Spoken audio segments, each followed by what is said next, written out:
Hello everybody and welcome back to another tutorial. This time I'm gonna show you, because it's been so highly requested, how I edit a full video of mine on TikTok, or a full TikTok video of mine on here. I wasn't really sure which one I should edit for you. That's why I'm just gonna edit one of the ones I posted today, which is the one I'm gonna show you right now.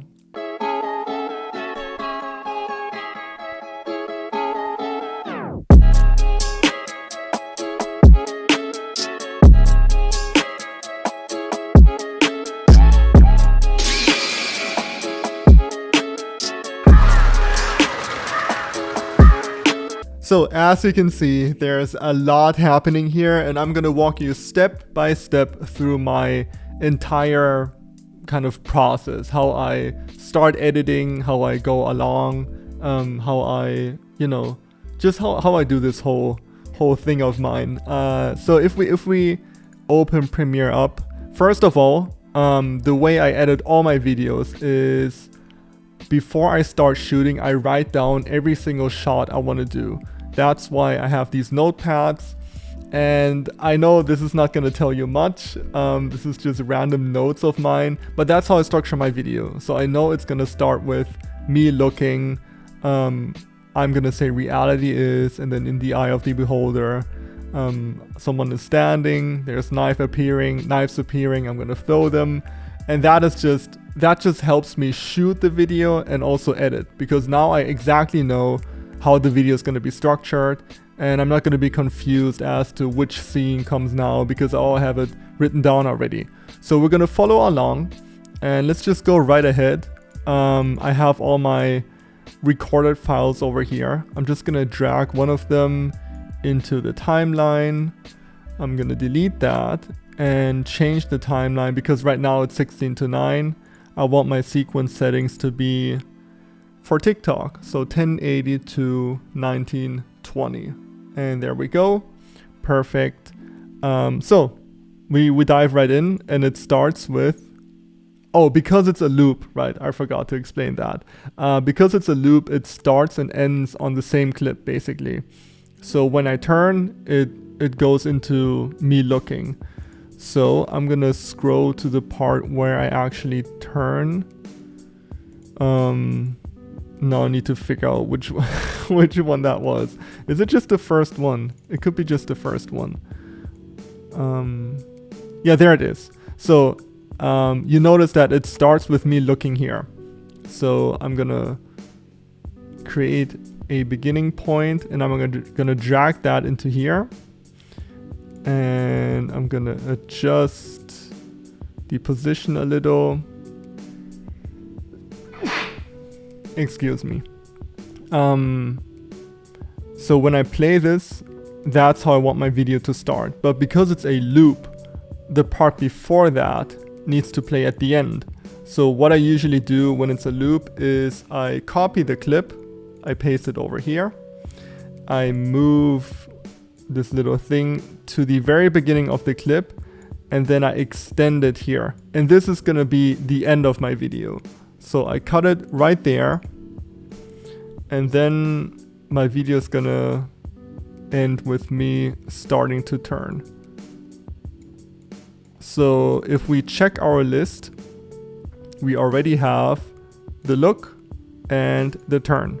The look is the part in the beginning where I look, and then the turn is where at the end where I turn into the look, if that makes any sense. I'm gonna play it at the end again. I'm sure it'll make more sense then. Then we need to see me saying reality is. Because it's TikTok, I use subtitles most often. So you're not gonna hear, I'm not gonna edit any sound in this video. I'm just gonna show you how I edit the video part. So now I just need to find the part where I say reality is. Wherever that was. Is it here? Oh, okay, it's here. So I say, I think this is it. You see my mouth moving. I say reality is, I raise my hand, I just drag it here. My editing process is honestly pretty easy because I have all these notes. So I can check reality is, and then in the eye of the beholder. And now I know it goes from the wide shot of me to a closer shot. Let me find the closer shot. It must be one of these, right? Here, right here.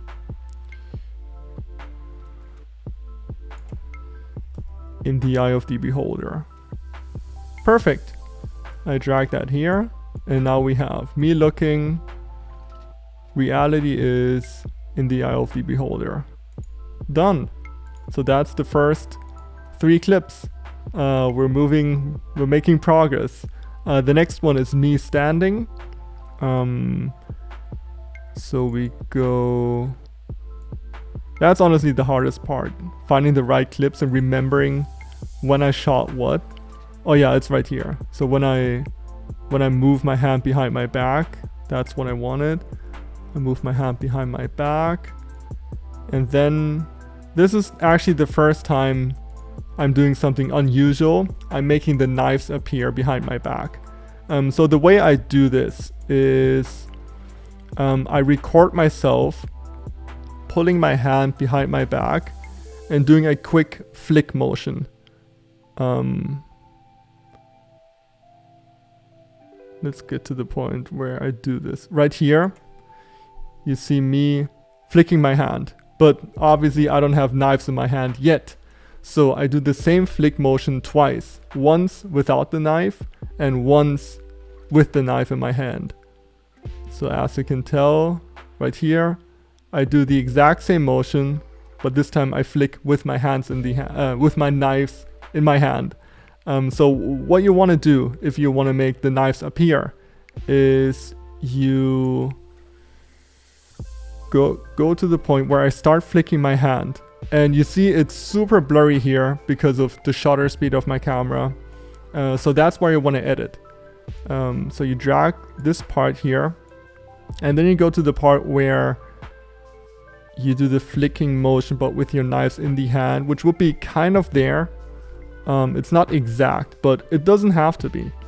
And when you play this part now, you can see the knives kind of appear. They seemingly appear. They don't really.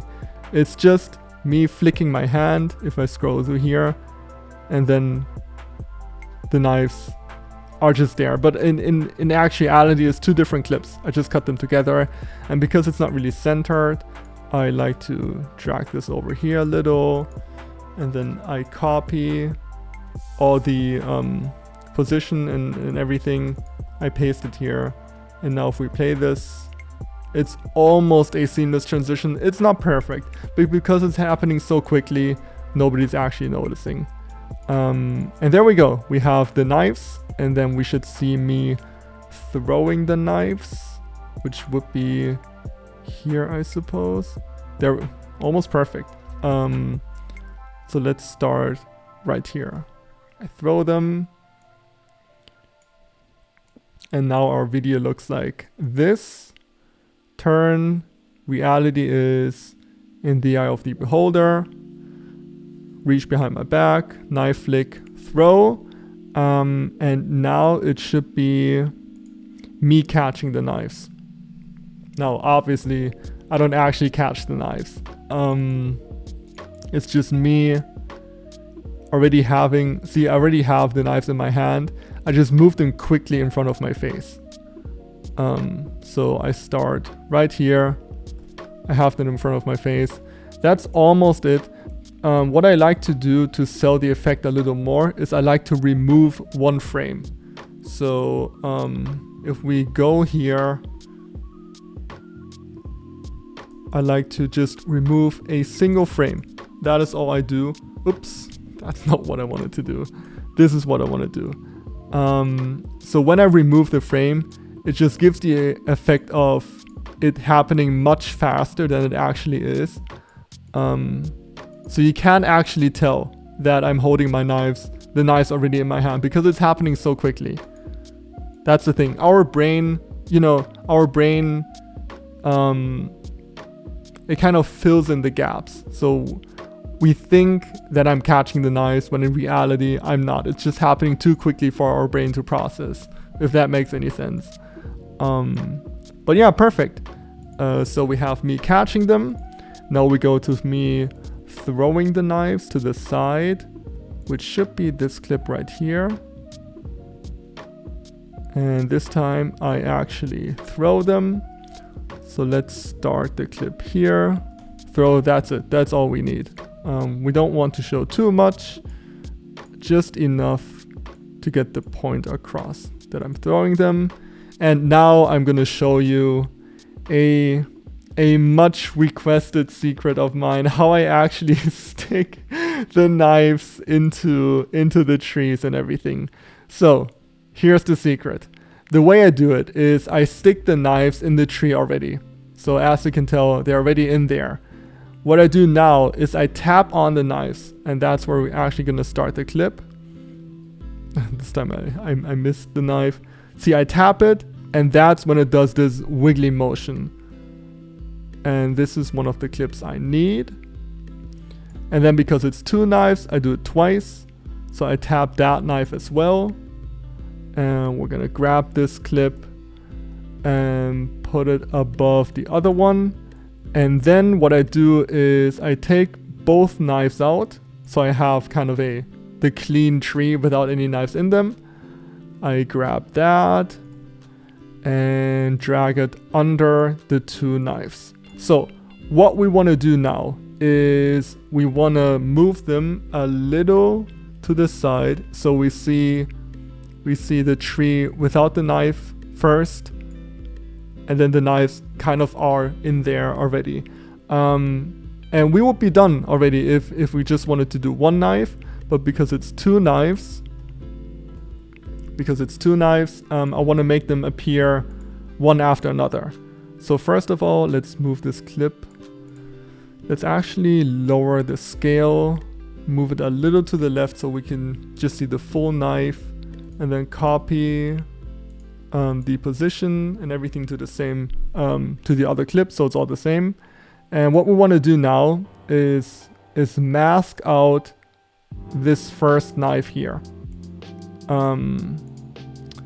Actually, this is the upper knife, is it not? Yeah, that's the upper knife. So what we want to do is we go here to opacity, and you see these weird shapes, and all it does is it'll help you creating masks. So if I click on the ellipse mask, it'll give you this kind of ellipse thing. And as you can tell, if I move this a little down, actually you cannot tell much at the moment. But what it does is it masks out the first clip, so it only shows what's inside the circle. If I was to remove all the other clips, that's how it looks like. It only shows what's inside the circle. But because we are recording the same thing on every clip, you don't notice. So what you want to do now is you want to draw a shape around the first knife, which would be kind of like that. It really does not have to be perfect, just roughly. And there we go, that's the first knife. And what we want to, so if we play this, we're actually already done. So all you need to do is draw a mask around the knife, and because you remember I was wiggling, I was like tapping the knife with my hand, but because my hand is out of frame, you don't see it. All you see is no knife and then knife wiggling, and our brain, again, it fills in the gaps. We think the knife is actually flying into the tree, even though it's not really. So we drew a shape around the first knife, which is this one, and then the second clip, if I was to remove that, the knife is already in there. I was just tapping on the second knife. And if we play this whole thing, that's how it looks like. It looks super realistic, even though in the end it's just a little editing trick. I'm not actually throwing the knives into the tree. I wouldn't even know if that's possible. But there we go. Those are the hits. And then we want to make me disappear. So that will be Where would that be? I guess here. Yeah, so we see me standing. I just threw the knives, if you remember. So we're gonna grab me standing. We're gonna drag it here. And then we're gonna go to the point where I'm out of frame, right here. And because the clip ends here, I forgot to extend recording. We're gonna take a screenshot. So that's all fine, that doesn't really matter. We took a screenshot right here. We're gonna drag it under the other clip. And what we're gonna do now is we're gonna see me first. Actually, let me adjust the clip a little.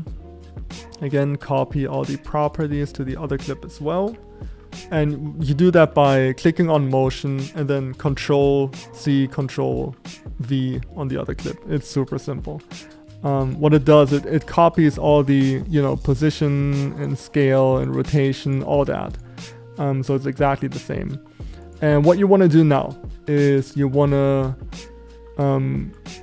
first you want to show me standing here, but I guess at that point, it just depends on what you want to do. But at that point, you want to click on opacity, move 1, 2, 3 frames to the right, move opacity to 0. And theoretically, you would already be done. But that doesn't look like much. That just looks like me fading away. That's not what we want to do. We want to create the sense of speed, I suppose. So what I do is I go to effects, and whenever I want to show like speed or people moving quickly, I add in a directional blur. So you just type in directional blur, this one pops up, you drag it onto the clip, and then for the direction, it's currently set at 0. But you want to set it to 90 degrees, so it's like horizontal.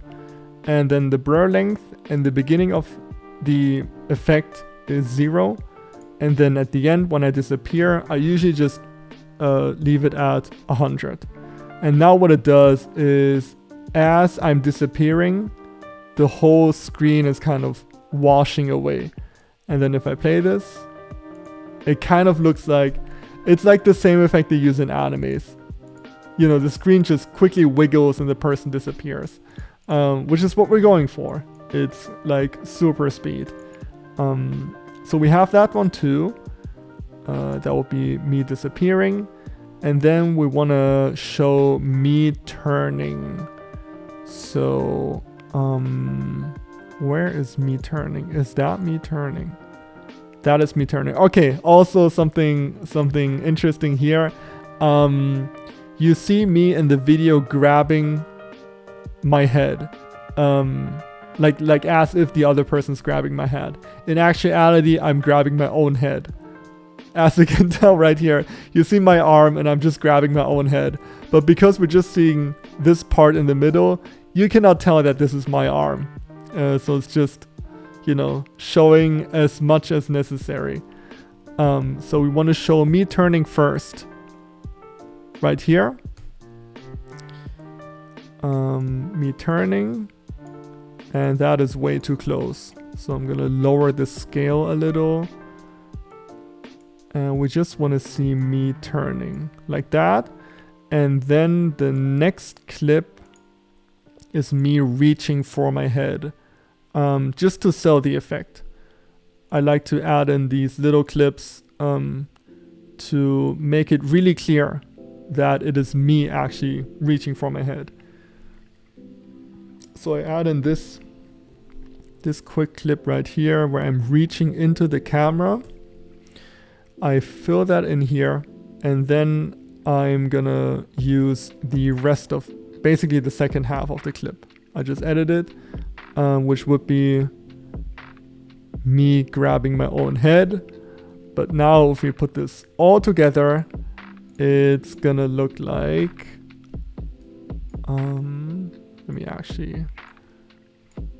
it's gonna look like this. Turn, reach, grab. So once again, turn, reach, grab, boom, perfect. And now it actually looks like another person is here grabbing my head. If you look closely, you can actually see it's my own arm. But again, it's happening so quickly. And I always pay attention that I'm not showing too much for too long, because then obviously you would notice. But that is filmmaking for you, just showing as much as necessary. And we're almost done. We're actually almost done.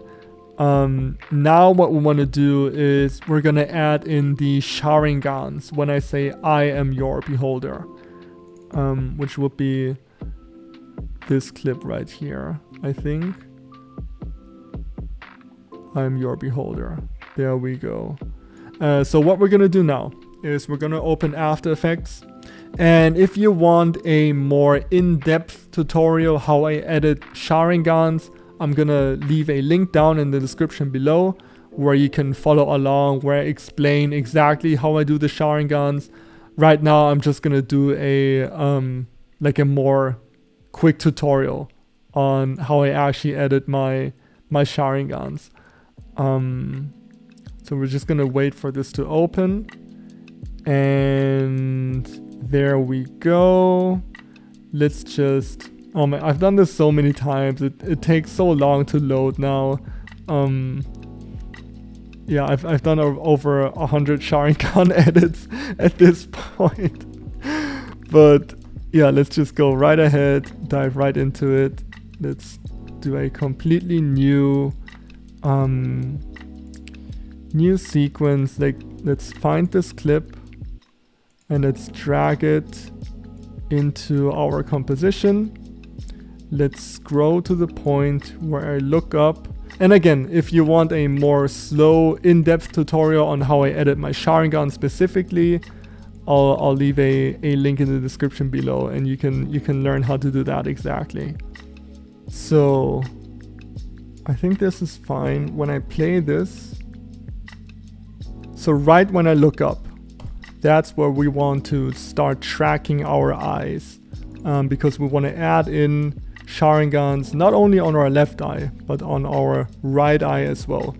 So we need to add in 2 Sharingans, which means we right click on our clip, go to track and stabilize, go to track motion, grab our track point and drag it right over our pupil.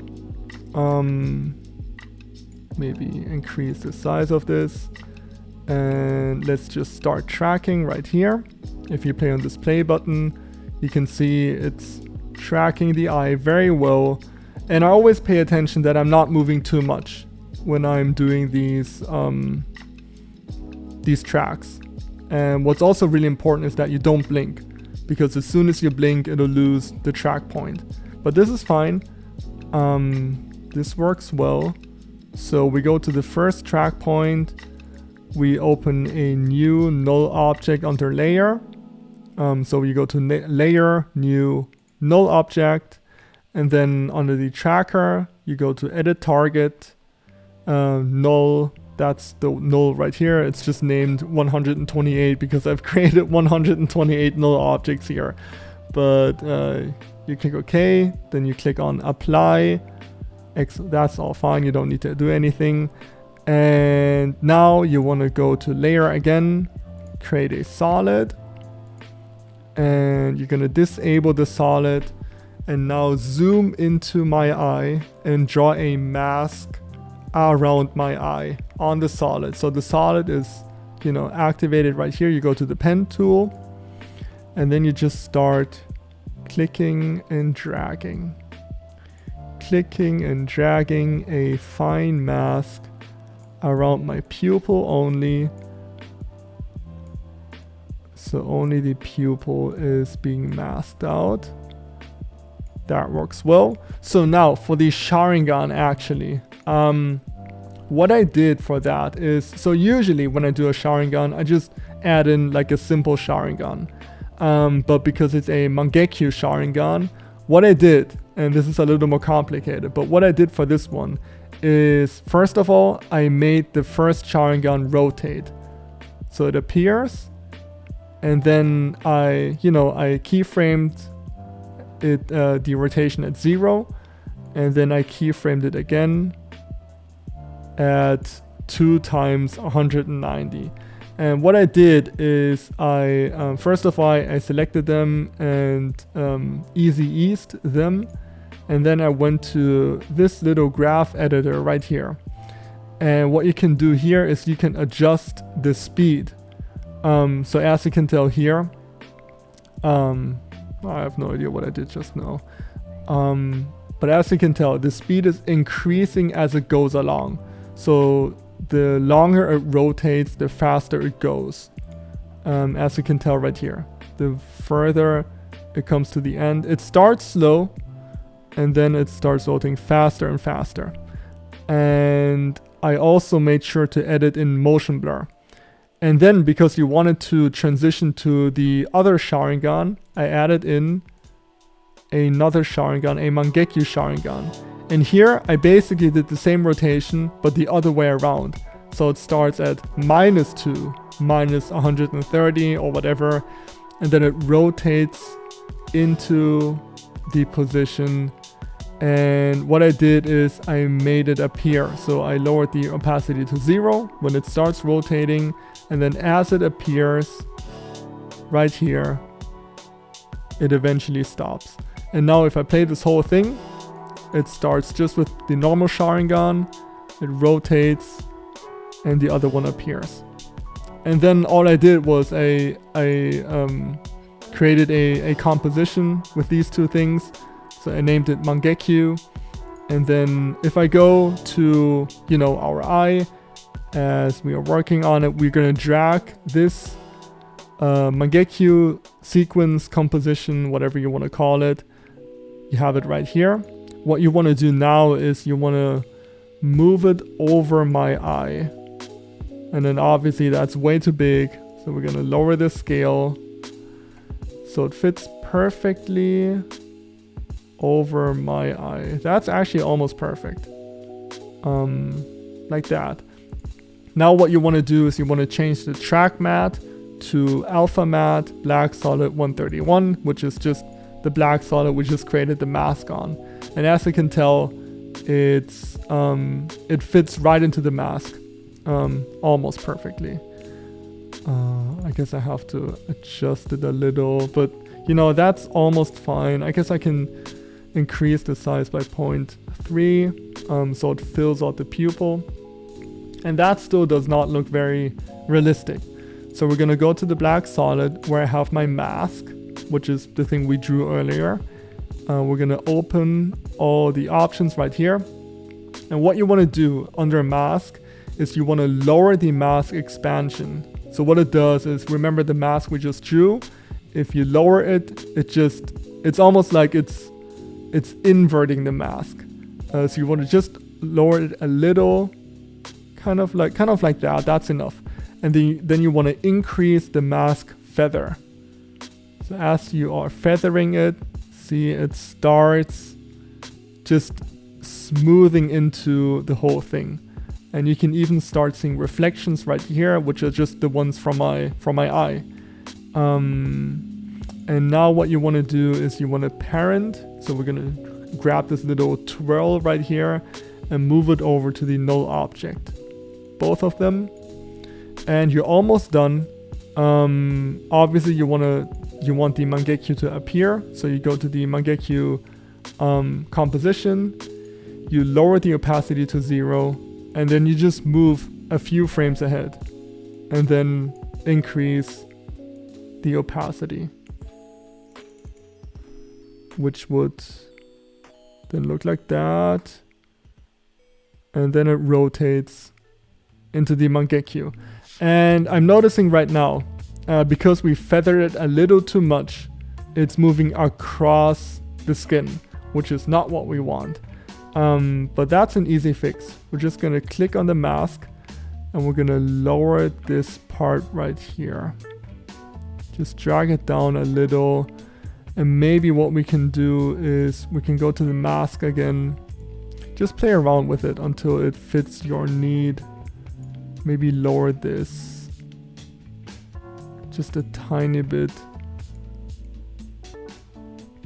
so it doesn't move over. And I think that looks quite good. I think that looks good. I mean, I could move the Mangekyo down a little like that. But other than that, I think it looks really nice. So if I play this clip, I look up and my eye starts rotating into the Mangekyo. There we go. That's what we wanted. And obviously we have to do the same thing for the right eye as well, which is the exact same process. I'm not going to show that right here. It's just the same thing. So what you're going to do is you're going to, again, click on the clip, right click. You're going to track and stabilize, track motion. And then this time it's your second tracker. So it says here, tracker 2. And you just track the eye again, doing the exact same thing just for the other eye. And make sure you're also using the exact same settings. So what I mean is that the eye appears at the exact same time, so everything's even and synced, so it doesn't look funky. But there we go. So now that we have this clip, we're gonna save it, and we're gonna go back to our Premiere file. And what we're gonna do now is we're gonna double click here, which will allow you to import sequences. I import the Sharingan After Effects file. Now we see all the compositions. Because it's the newest one I've worked on, it's composition 101. As you can tell, I've done this plenty of times, which is why I have 101 sequences of me doing Sharingan eyes. But there we go. So if we open this up, it's the exact same thing we've just been working on. So all I need to do is go to the point where I want it to end, kind of like that.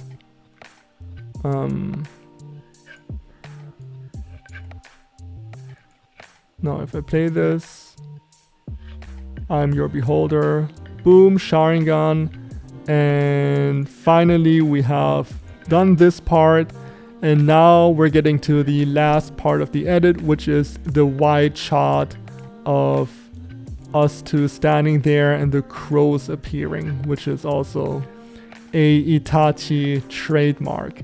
So what I do for the wide shots is I set up my camera, and first of all I record me standing. It's so simple, really. I record me standing here.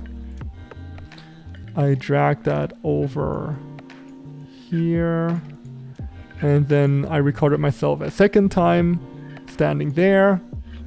So I just take the part that I like, I drag it over, and